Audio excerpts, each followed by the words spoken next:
Make me an instrument. Make me an instrument. Make me an instrument of peace. Make me an instrument. Make me an instrument. Make me an instrument of peace. Where there is hatred, I will love. Where there is sadness, I will bring joy. Where there is darkness, I'll shine. I am an instrument of peace. I am an instrument of peace.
Okay, let's give him a little bit more love because we love our band. We do.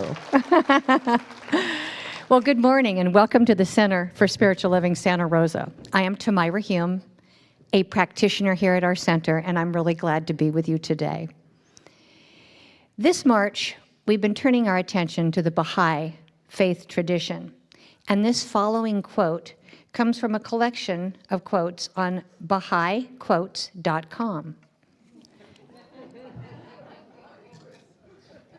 Lift up your hearts above the present and look with eyes of faith into the future, for today the seed is sown. The grain falls upon the earth, but behold, the day will come when it shall rise a glorious tree, and the branches thereof shall be laden with fruit. Rejoice and be glad that this day has indeed dawned. Try to realize its power, for it is indeed wonderful. God has crowned you with honor, and in your hearts has he set a radiant star. Verily, the light thereof shall brighten the whole world. Isn't that yummy? Whether you are in the room or watching online, you are welcome here. Please join me in reading our mission statement. The Center for Spiritual Living is a spiritual community that promotes global transformation through personal transformation. Our purpose is to awaken humanity to its spiritual magnificence. We are motivated by a compelling global vision that inspires us to bring the gifts of compassion, integrity, and loving kindness through our programs and teaching. Together, we are helping create a world that works for everyone.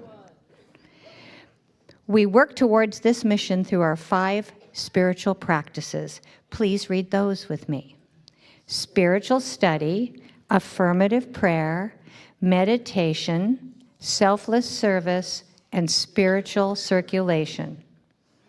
Here at our center, we use flowers to send messages of love and appreciation to one another. Today's flower dedication is from the friends and family of Libby Jo Stillman, who made her transition. And it reads, "To honor Libby Jo Stillman and express our appreciation to the center for spiritual living, for the kindness and support they have always shown us."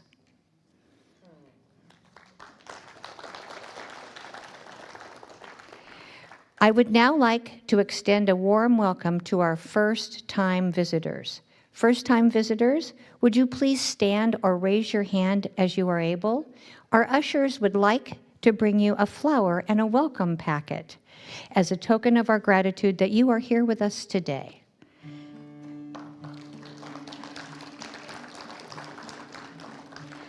If you are watching online for the very first time, also, please let us know that in the chat. We're really grateful to have you.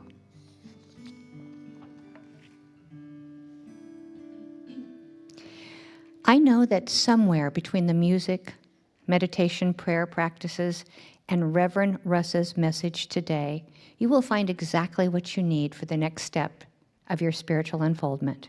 You are welcome here. Now, please enjoy the music before a short time of silent contemplation and prayer.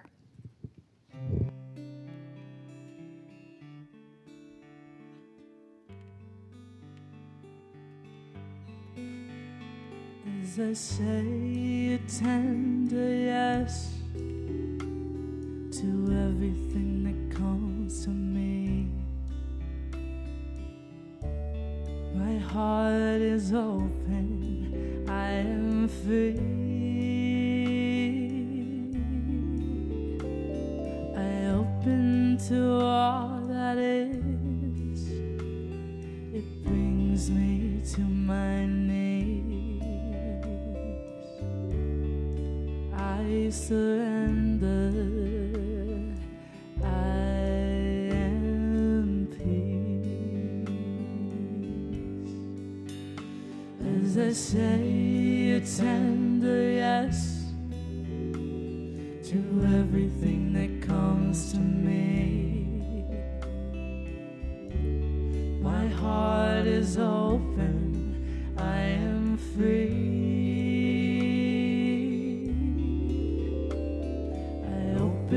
To all that is, it brings me to my knees. I surrender, I am peace.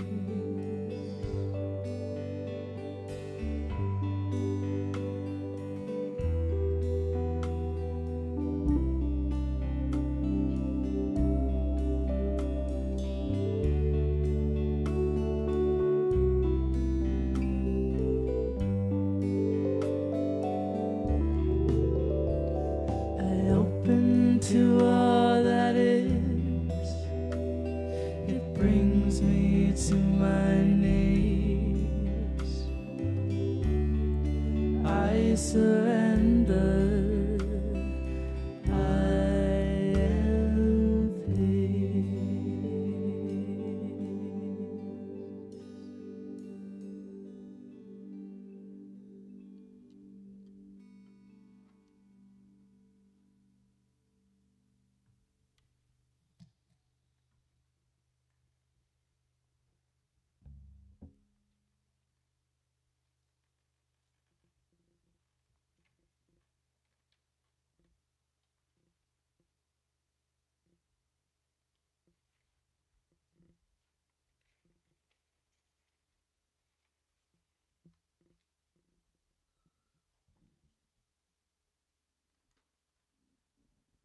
in this sense of peace, I surrender. I let go. I breathe the breath of life and relax, recognizing one thing happening behind and through everything, the very ground of being, love itself, manifest in and through all things, yet back and behind all things as a deep stillness, perfect presence, the source of life that has created everything out of itself. This is what I surrender to. And in that, I recognize that it is alive in me. It is in every particle of who I am, as the I am that I am. And I know that for everyone here, this one thing happening, the embodiment of love throughout creation, in and through, right here and in all things. And so in that beautiful and sweet knowing, I know that this service is held by that love, that grace is flowing through the whole thing, through the music and the message and everything that we don't even see happening here, that's happening behind the scenes. Grace abides, and it abides in each one of us. So I open to receive that grace.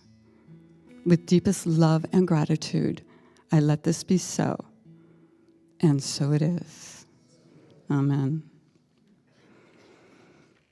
Good morning. I'm Lauren Darge, prayer practitioner here. Please join me with reading the affirmation.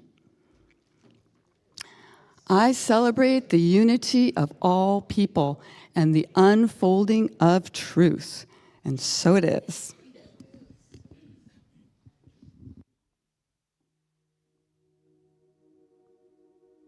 Birds flying high, you know how I feel. Sun in the sky, you know how I feel. Breeze drifting on by, and you know how I feel. It's a new dawn, it's a new day, it's a new life for me, and I'm feeling good.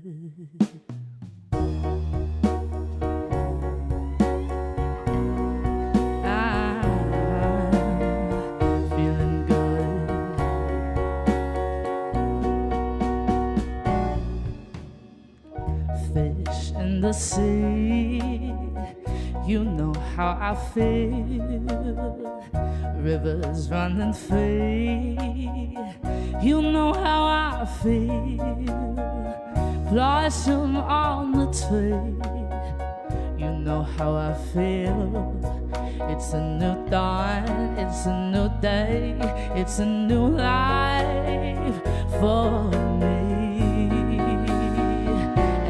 Feeling good.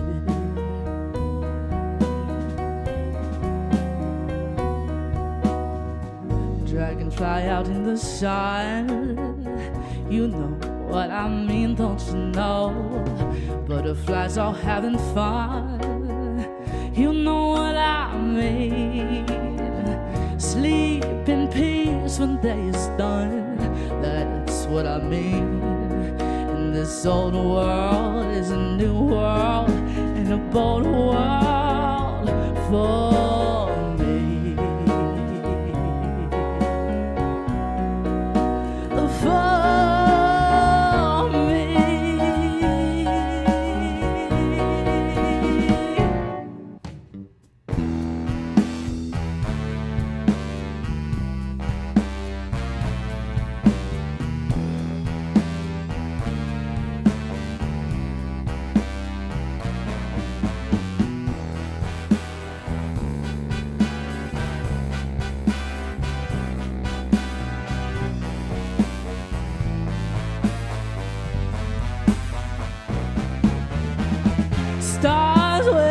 shine. You know how I feel. Scent of the pine. You know how I feel. Oh, freedom is mine, and I know how I feel. It's a new dawn, it's a new day, it's a new life. It's a new dawn, it's a new day, it's a new life. It's a new dawn, it's a new day, it's a new life, it's a new life for me. And I'm feeling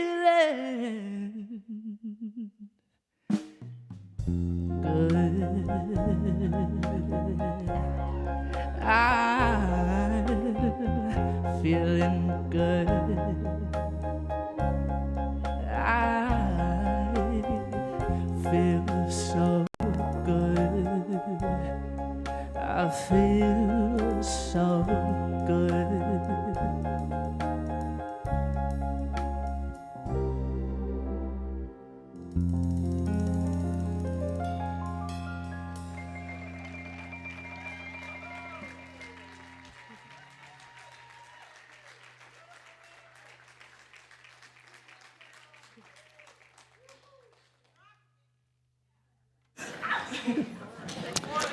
Can we have some more love for Sophia and the gentlemen of our band?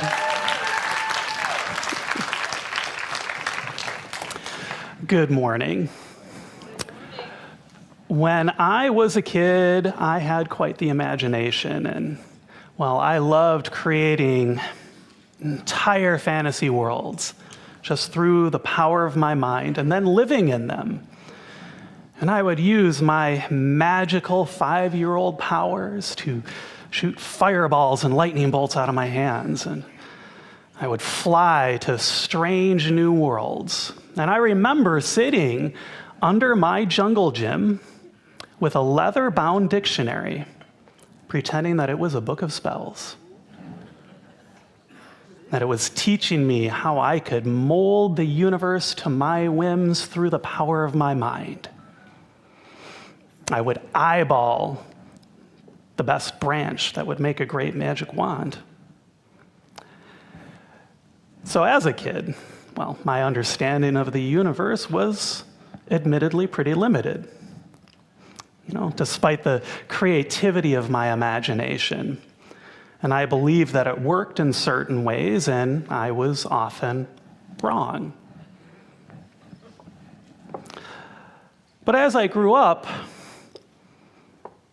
you know, I realized some things. I realized that I probably wasn't going to shoot fireballs or lightning bolts out of my hands, and maybe that's for the best. That sounds pretty dangerous.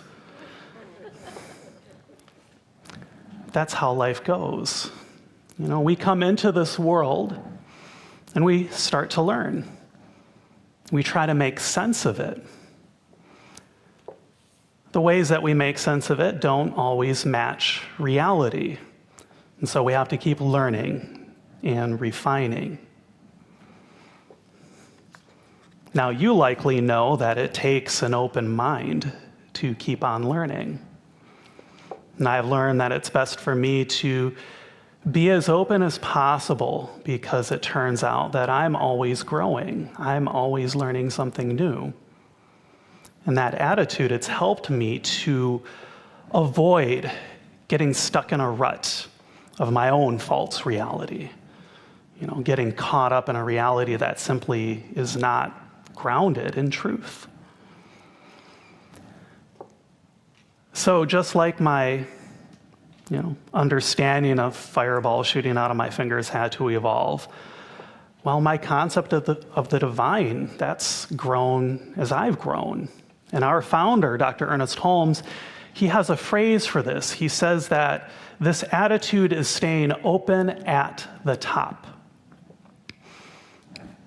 That's what you and I aspire to do here at the center. Stay open at the top by learning and practicing together. Well, staying open at the top, that's what we're going to talk about today. as we explore a fundamental idea in the Baha'i faith. And that idea is the progressive revelation of truth.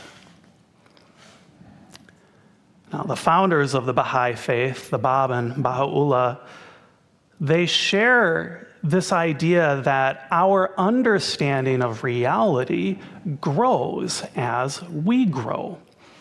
And that happens both individually, but also collectively, as a group, as a society. And much like our teaching, The Science of Mind, Baha'i expresses that we probably aren't going to be able to know the entire truth as long as we're human beings because, well, we're limited as human beings. But through study and through spiritual practice, we can get closer and closer. That's exactly why we emphasize spiritual education here at the center, so that we can continue to grow in understanding together. I have to tell you, I just love being in the classroom with you because I learn so much from our classes, from you in our classes. And I have to say, something really special, maybe you've noticed this too, something really special happens when we come together to learn on this spiritual journey. Well, let me tell you a little bit about my spiritual journey.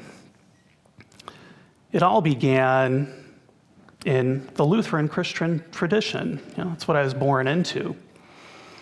But I have to admit, I never really bonded with it. In fact, I was afraid of going to Sunday school because, the first time that I went to Sunday school, well, they made us finger paint, and I thought that was really gross. And I never went ever again. I've heard from some of you similar experiences that were frightening. And well, I also grew up with a very limited idea of what God is, what spirit is. It was based on what my parents and my grandparents taught me, that God was this all-powerful person, usually a man, who could see everything, including my thoughts, and who would grant wishes if I was a good boy, and who would be mean to me if I was naughty.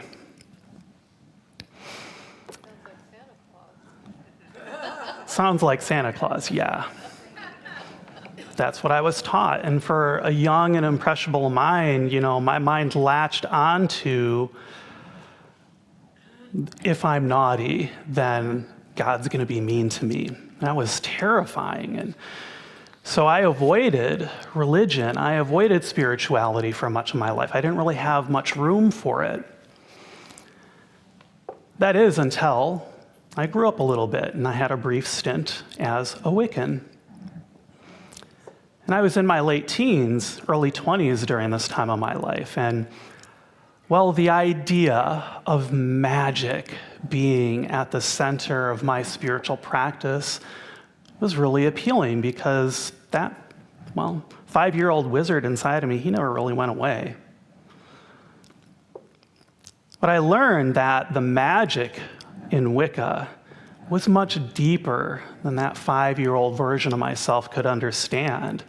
In fact, it's very similar, as I look at it now, to the ways that we can work with consciousness in the science of mind. And what I learned is that I can orient my awareness through spiritual practice in a way that brings positive outcomes to my life. So that was another step, but I wasn't done exploring. In fact, I've heard from so many of you what it was like to discover the beauty of the natural world and all the laws that govern it. And so for a while after Wicca, my religion became nature, became the natural world. It became science and exploring how this natural world works. It's one of the reasons why I still love nature, why I love Sonoma County and all of its natural beauty, why I love going on hikes with our community. In fact, I'm still fascinated by the natural world, especially the micro side of it, the macro side of it. You know, I often wonder, what is it that makes a new property when two tiny little atoms bond together? What is it that was behind this sheer vastness of stars and galaxies in the universe? It's fascinating.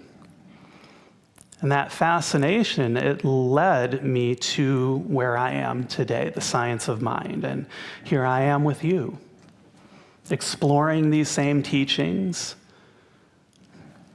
getting things right and getting things wrong. And I noticed that when I found it, well, I had a similar experience that I think you've had. And I hear it all the time. And that experience can be summed up as one phrase: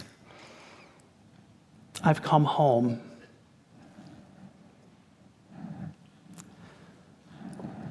So that's my journey.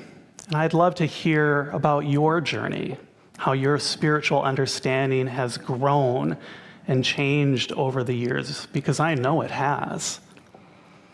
I'd love to hear about how you found your way home.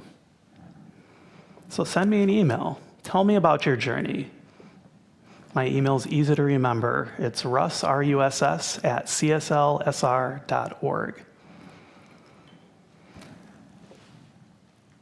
Now, I share my journey and my story with you because I know that each step along my own path has been vital and necessary, especially when I got it wrong. You know, I had to explore what was true and what was real in these ways, each step along the way, because each one of them, it turns out, did have a little bit of truth to share. But none of them contained the whole picture. So each step that I took, each step that I still take, they all reveal another glimpse of this big picture. On their own, they can only tell a certain story. But when they combine, well, that's when the magic happens and something incredible forms. That combination of evolution, it reminds me of this quote from Jesuit paleontologist Pierre Teilhard de Chardin, and he says, "Remain true to yourself, but move ever upward toward greater consciousness and greater love. At the summit, you will find yourselves united with all those who from every direction have made the same ascent. For everything that rises must converge." Well, that idea, it's at the core of Baha'i. You know, on the one hand, Baha'i teaches that spiritual truth is available to everyone. We don't need a mediary to have an experience of the divine. But it also teaches something that's very important. It teaches that this truth that we uncover, it doesn't happen all at once. It happens in stages. And as those stages progress, the world continues to grow closer to the Baha'i idea of one global family that's unified in peace and a desire for mutual understanding. You know, as we would say in the science of mind, a world that works for everyone. But that can take time. It doesn't happen all at once. And the challenge that I've noticed for myself is that while I am learning something new or struggling through something or challenged by something, it can be hard for me to believe that this future understanding is going to come. You know, sometimes what's true today, it feels like that's all that there is and that nothing's going to change. Sometimes what's true has been true for so long well, it can be hard to conceive that anything could ever be different. And if that's where you are in life, please know that you're not alone. Please take heart, because we are in this together. That's why our after-service prayer is so valuable. That's why we have a spiritual support ministry here at the center. They exist so that we can reach out to one another anytime that we're struggling, especially when we're struggling to evolve our understanding in a world that sometimes seems like it doesn't want us to evolve. And I find that so helpful because, like I said, that struggle to understand it can take time. It can go on for a little while. In fact, it reminds me, I was recently watching an older movie. I'm sure many of you know it, The Blues Brothers. And you know what? Everybody was smoking everywhere in that movie. Everywhere. Doesn't matter what there are no signs that said no smoking. They just simply didn't exist. And that's because the movie came out in a time when much of the world believed that cigarettes weren't bad for you. In fact, in some cases, they were advertised as being good for you. And even when we had incontrovertible evidence of how dangerous cigarettes are for your health, well, it still took years for us to see changes. Now, while I never took up smoking, except that one time after my snowboarding accident, there are times in my life I know that it's taken me years to change my mind. Now I know that what's true for one period of my life, even if it's not ultimately true, I know that that can become comfortable. That can become normal. Anything that challenges that truth, even if it's new knowledge that I know is going to make my life better, can be frightening. When I get to this state in my mind where clearly I know something is true, and yet that truth is challenging my status quo, well, it can feel like my mind turns into porridge. Like it's scrambled. I can feel like parts of my mind are at war with one another. And those are the times when I want to contract, when I want to isolate, when I want to hide. Right at the time, it turns out, when my life most wants to expand.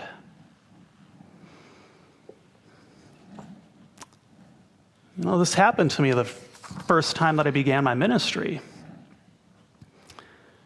I had an idea about ministry that I believed to be true, that was based primarily on what I learned in minister school.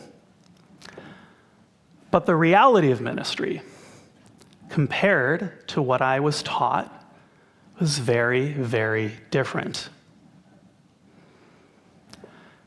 Now, what I learned in school, I wouldn't trade it for the world. It was valuable to me. It's helpful. There was truth in it, yes, but that truth was only a small scaffolding. It was a framework. And I had to add new truth to it as I grew, as I learned more actually living this career. And there are plenty of times that my mind felt scrambled. There still are. But those times when my mind feels scrambled, it turns out that there's something that I can do. There's something that I value when those come up. And it happens to be that spiritual practice that Tamira shared with us this morning, spiritual study. When my mind feels scrambled, that's when I can immerse myself in spiritual study. It's like the difference between trying to learn a new language from a book without ever hearing it spoken versus going to the country that speaks the language and becoming immersed in it. I might go back and reread sections of the Science of Mind textbook. I might seek out new philosophy, new spiritual teachings and writings. Sometimes I'll even have a conversation with AI about philosophy. Because what that does is it helps me unpack ideas that are just at the edge of my understanding. Give it a try, it's a lot of fun. So I'm grateful for that scrambled feeling when it comes up, that feeling of contradiction between what feels safe and normal versus what's actually true. Because it turns out that those times when I'm stuck in that contradiction, that is such a wonderful signpost that I am just on the verge of learning something new, something deeper. In fact, one of my favorite philosophers, Alfred North Whitehead, he once said, "In formal logic, a contradiction is the signal of defeat. But in the evolution of real knowledge, it marks the first step in progress toward a victory." Well, how about that? Now, maybe you're wrestling with a contradiction, something that's difficult to wrap your head around. But perhaps that contradiction, it's not a bad thing. Why not think about it differently? Think about it as a step in progress that one day you might look back and understand that that contradiction, it was simply another milestone on your spiritual journey.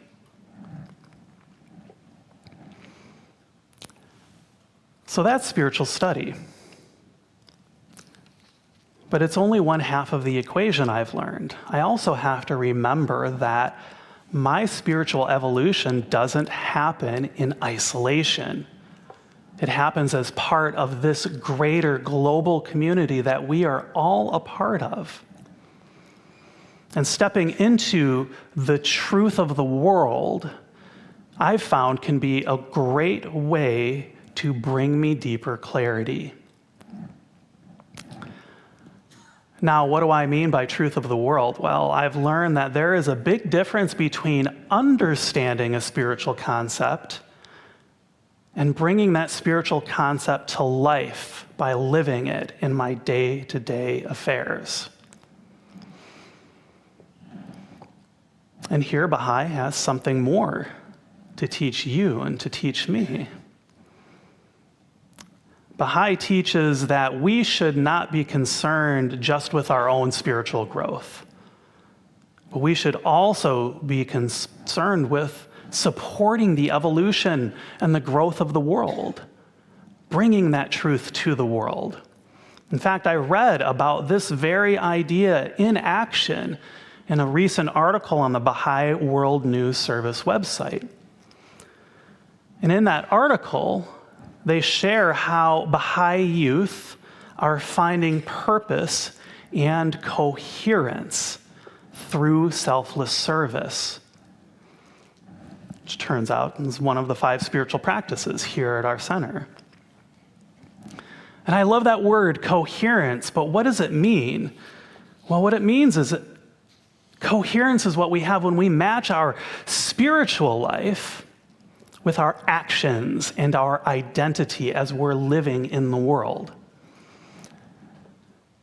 For example, one of the members of the Baha'i Board of Counselors, Jeffrey Sabor, he shares a story about 5 young Baha'i men in New Zealand who were 15 and 16 years old who noticed that their peers were struggling with reading comprehension.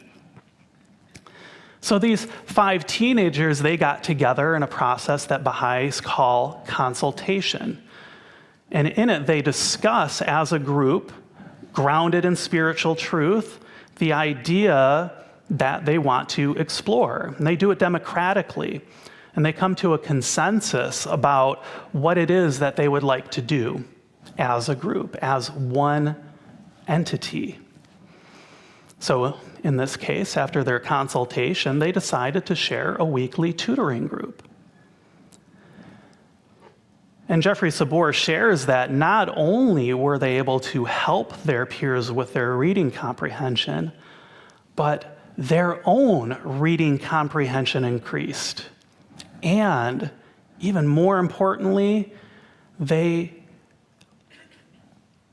received this sense of responsibility for those around them.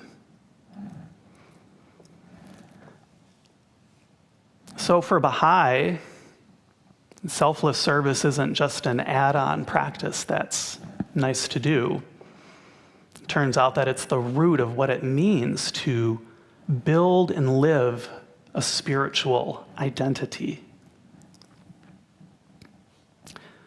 Now, I find that inspiring because it reminds me of how our center, since the early 2000s, has supported 12 nonprofit partners every single year that are doing good work in the world, work that reflects the spiritual principles that we teach here at the center.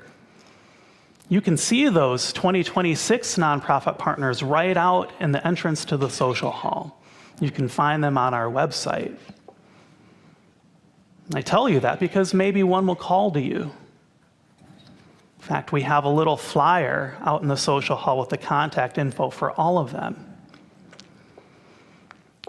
I share that because after all, we talk about selfless service here at the center as a spiritual practice, but when we talk about it, we don't mean selfless service just at our center.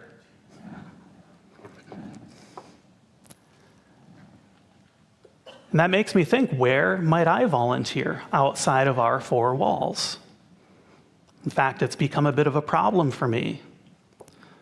Not because I don't want to volunteer, but because, there are so many organizations in Sonoma County that are doing incredible work that it's pretty hard to choose. And I know that many of you are volunteering at some of those organizations. That's inspiring to me, and I'm grateful for all of the ways that this community is sharing itself with the world. And it makes me think of, how do I decide my service and what it looks like? And so I have to ask myself, where can I volunteer that's a reflection of my spiritual truth? Where can I volunteer that reflects my spiritual identity? This is a question you can ask yourself too. Baha'is taught me that volunteering should be a reflection of who I am in the world, not just something that I do to feel good. And it's taught me that when I'm able to do this, that's when I grow spiritually, bit by bit, one act of service after another. When that happens, the jagged edges within me, they erode, they're softened. Those conflicts in my mind between more self-serving truths and this greater truth of the oneness of all humanity, well, those conflicts tend to be resolved. And when that happens, I feel like I am a participant in life rather than a spectator. When I can do this, it makes me want to participate in life.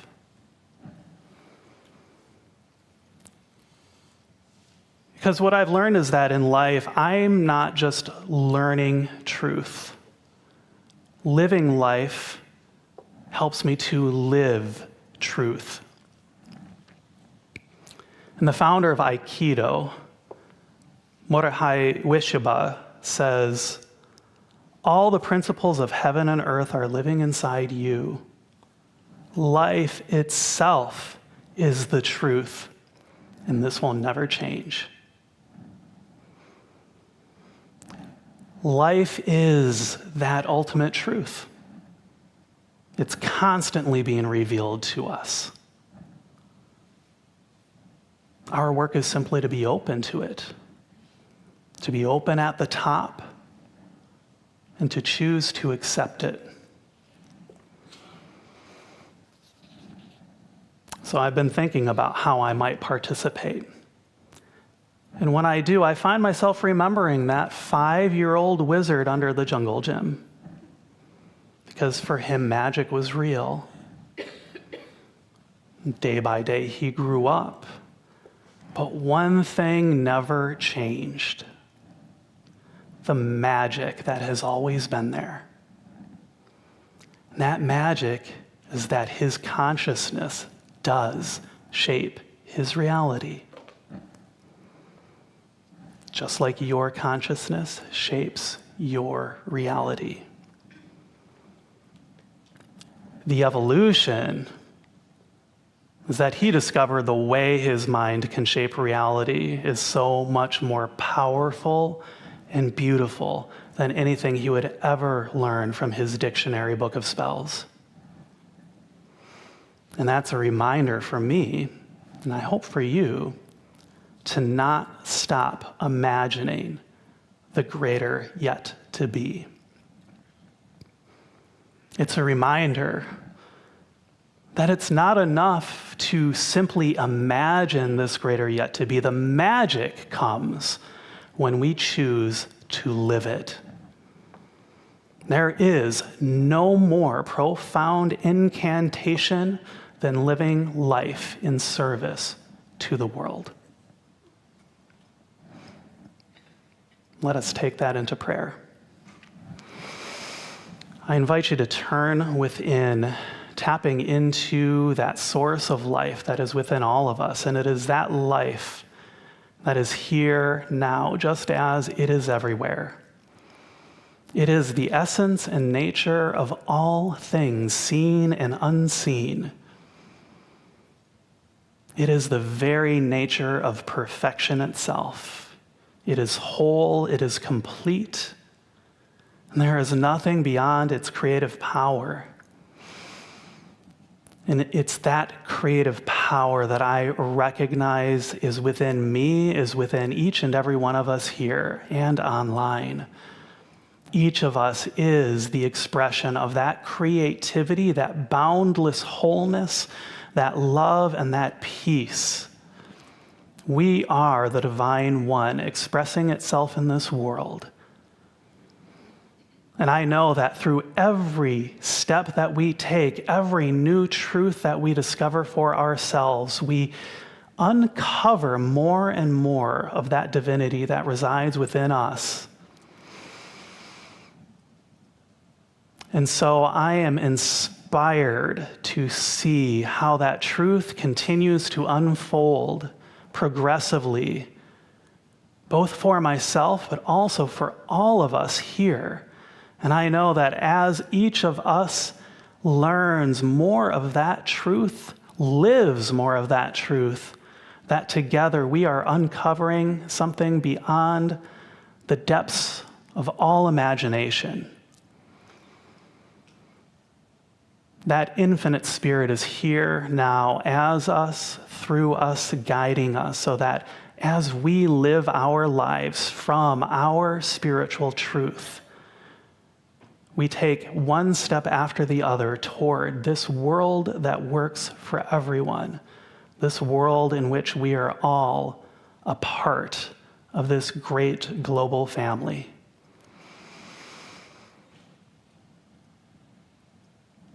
And so knowing that we are taking these steps together fills me with gratitude.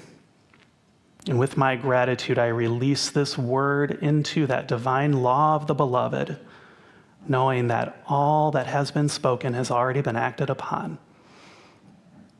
I let it be, and I invite us all to seal this word together by saying, and so it is. I invite us all to take a nice deep breath, breathing in, let out a big sigh. We use our breath to help us to transition to our practice of spiritual circulation here at the center. And we're grateful for all of the gifts that you share here with this community, because it truly does help to make this a place where anybody can come who is looking to deepen their experience of spiritual truth. So if you choose to give financially today, there are a number of ways that you can help. You can go on our website, cslsr.org/donate, and give online. We have text to give available, and you can send a text message to that number, and that will help you get set up so you can just send it a number in the future. It's very fast and easy. And today we will pass the basket. So I invite our ushers to stand and to hold this sacred space. And I invite you to hold your gift close to your heart as a symbol of your connection to this community, and repeat after me. I bless my gift. I send it forth to heal and prosper. It does incredible work in the world. And so it is. Ushers, please receive the gift.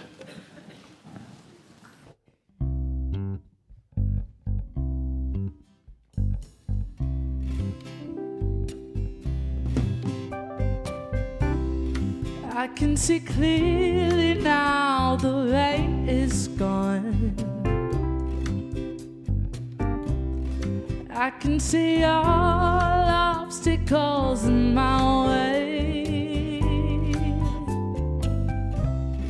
Gone are the dark clouds that had me blind. It's gonna be a bright sunshiny day. It's gonna be a bright sunshiny day. I think I can make it now, the pain is gone. All of the bad feelings have disappeared. Here is the rainbow I've been praying for. It's gonna be a bright sunshiny day.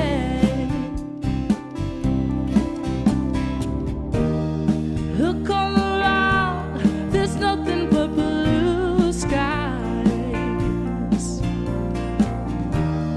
Look straight ahead, there's nothing but blue skies.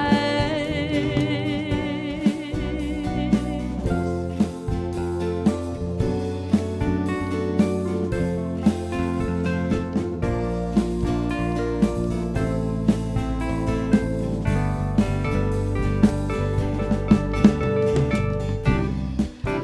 see clearly now, the rain is gone. I can see all the obstacles in my way. Gone are the dark clouds that had me blind. It's gonna be a bright sunshiny day. It's gonna be a bright sunshiny day. Oh, it's gonna be a bright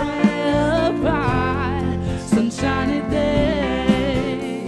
Oh, it's gonna be a bright sunshiny day.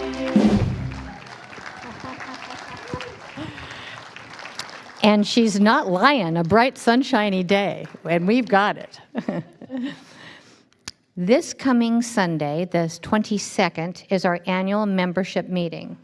And it's a time when members meet to hear the updates from Dr. Edward about our new senior minister search committee, the capital campaign for our roof. We'll vote in our new trustees and appreciate our outgoing trustees. And we'll conduct general business. And we do need a quorum to do this. So if you're an active member in our community, please do register online on the website today for the Zoom meeting next week. The human body is built to move, and a strong movement practice can support not just the body, but also the mind. This is the idea behind our upcoming Awareness Through Movement class, led by certified Feldenkrais movement folks Donna Hoover and Susan Hammond. In it, through gentle movement, you will learn how to expand your awareness while calming your nervous system. Information about this class can be found on our website. We also have a quick note about a change in schedule. Lawrence Edwards, his visioning practice, which was scheduled for next week, is taking place today at 12:30 because we don't want him to miss the membership meeting, or anybody who attends for that matter. So how do you connect with others in our beautiful center? How do you do that? What are the best ways to do that? One great way is to join a circle. We call them Circles for Spiritual Connection. It's a circle of people who meet in private homes, online, or at the center. And today is the last day to sign up in the social hall for the next round of meetings. It's a wonderful way to get to know folks in your community. Another great way is to come to the Wednesday evening services. It's relaxed and friendly, and it takes place in the social hall. Think of it as a midweek spiritual boost with meditation and tea, inspiration, and community. It starts at 7 p.m., and please know you are invited. Yet another way to make connections in our community is through our food-centric fundraiser called Nurturing Our Community. They're small events centered around food and something interesting. For example, bocce ball, watercoloring, or music. And this takes place in members' homes. And here is a video from someone who attended our Nurturing Community event last year.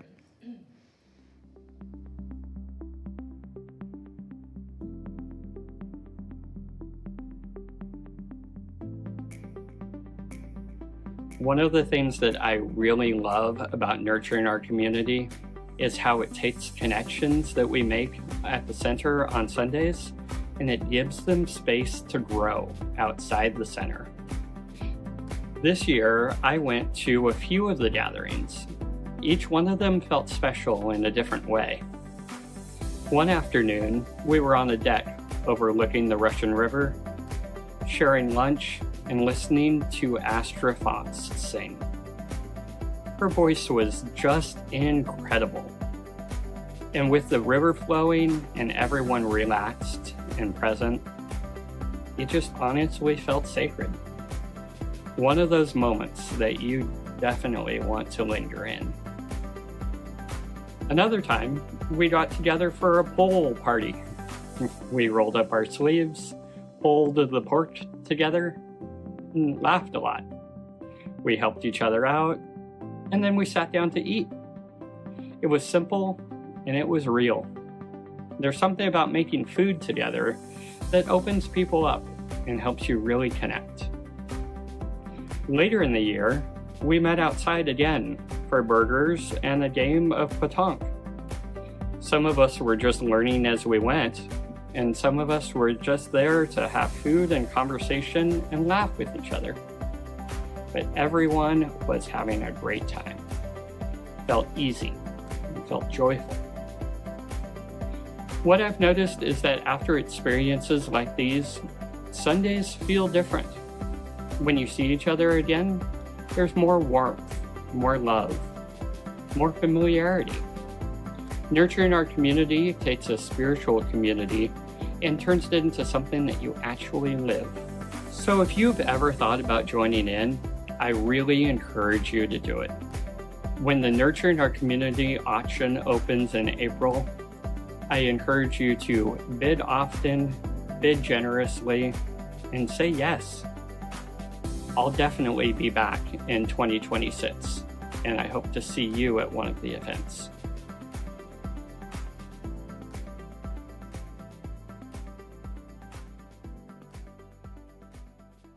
Well, that's Nurturing Our Community, and you can start registering to participate beginning on Sunday, March 22nd through April 19th. And you must register with a credit card to get a bidding number. You only pay for the events you win, so be sure to have fun bidding. If you prefer, you can register online at cslsr.org/NOC and pick up your bidder number and catalog on the next Sunday that you are here at the social hall. Thank you so very much for being a wonderful part of our community. Have a great week.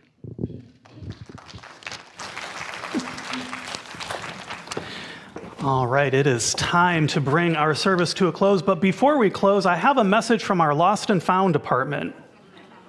Are you missing a water bottle? How about an umbrella? Or a baseball cap? Or maybe an earring? I mean, I've seen a phone and a pair of boots over there. Well, today is the day you can be reunited with your long-lost items. So if you're here in person, head out to the table at the end of the social hall. You may just see one of your items that has been desperately wanting to find its way back into your life. Okay. All right. If you are having a challenging time, if you would like spiritual support, or if you just like to have someone support you as you deepen in your spiritual truth, please do take advantage of our after-service prayer offerings. If you're here in person, you can head on over to Vivian in the corner there at the white table. She'll direct you to one of our practitioners who would love to pray about whatever it is that your heart desires. And you can also do this online. Follow that link online, and you can go to a free confidential prayer over Zoom. All right, it is time for us to close. Let us stand as we're able and repeat after me. Something wonderful is happening through me right now. It is this thing called life.